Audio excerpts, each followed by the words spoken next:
Hi guys, आइए अब हम लोग एक यहाँ पर प्रूविंग देखते हैं कि proof Gauss's theorem for spherically symmetrical surface. एक सरफेस है, सिमेट्रिकल सरफेस है, और इसमें हम लोग को प्रूव करना है गॉसेस थ्योरम। और गॉसेस थ्योरम क्या था? Closed integration E vector dot ds vector is equal to 1/ε0 into Q।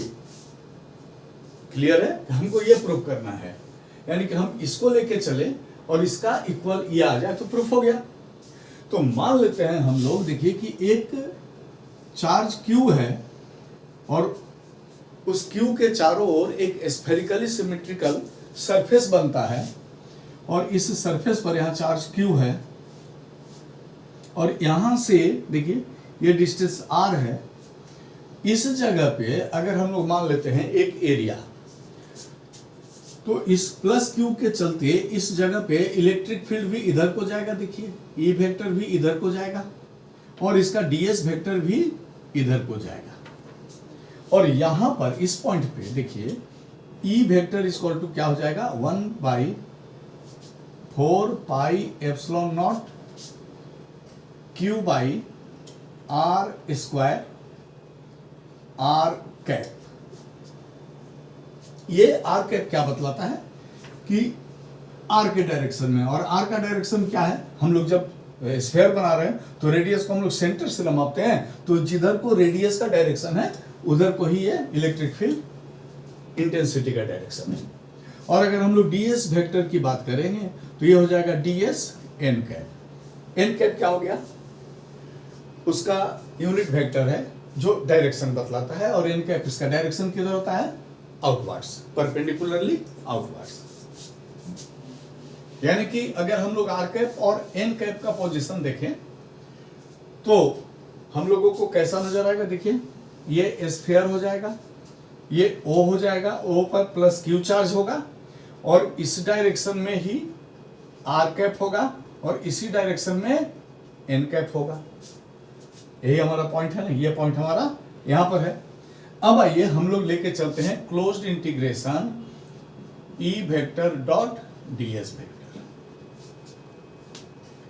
इसको अगर हम लोग लेके चलें तो यहां पर हमारे पास ऑप्शन आएगा, देखिए 1/4πε0 Q by R square R cap dot ds n cap. इसको आगे सॉल्व करें हम लोग तो ये लिख सकते हैं 1/4πε0 Q by R square ds R cap dot n cap.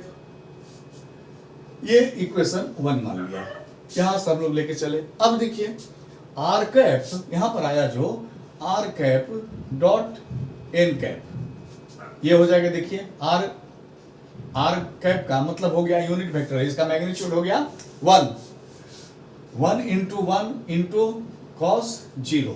क्यों cos 0? क्योंकि डॉट प्रोडक्ट है तो cos, और ये दोनों एक ही डायरेक्शन में तो cos 0, इसका वैल्यू हो गया 1। अगर हम लोग इस 2 का वैल्यू को 1 में पुट कर दें तो r cap dot n cap क्या हो जाएगा? 1। तो हम लोग लिख सकते हैं ना कि by putting the value of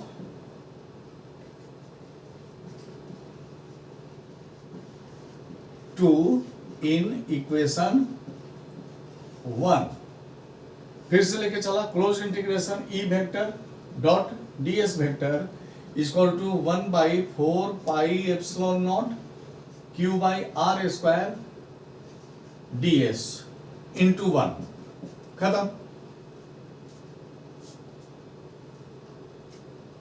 और इसका भी 1 मिनट, ठीक है, यहां भी तो इंटीग्रेशन रहेगा ना, क्लोज्ड इंटीग्रेशन। इसका वैल्यू है E का वैल्यु, ds का वैल्यू, क्लोज्ड इंटीग्रेशन। यहां भी क्लोज्ड इंटीग्रेशन रहा और यहां भी रहा। देखिए इसको लेके चले हम लोग, देखिए तो ये 1/4πε0 बाहर निकल गया, Q बाई R स्क्वायर भी बाहर निकल गया, और बच गया कौन? ds। ds क्या हो गया? Area, small area, differential form में उसका इंटीग्रेशन मतलब total area. Total area sphere का क्या होता है? 4πr square.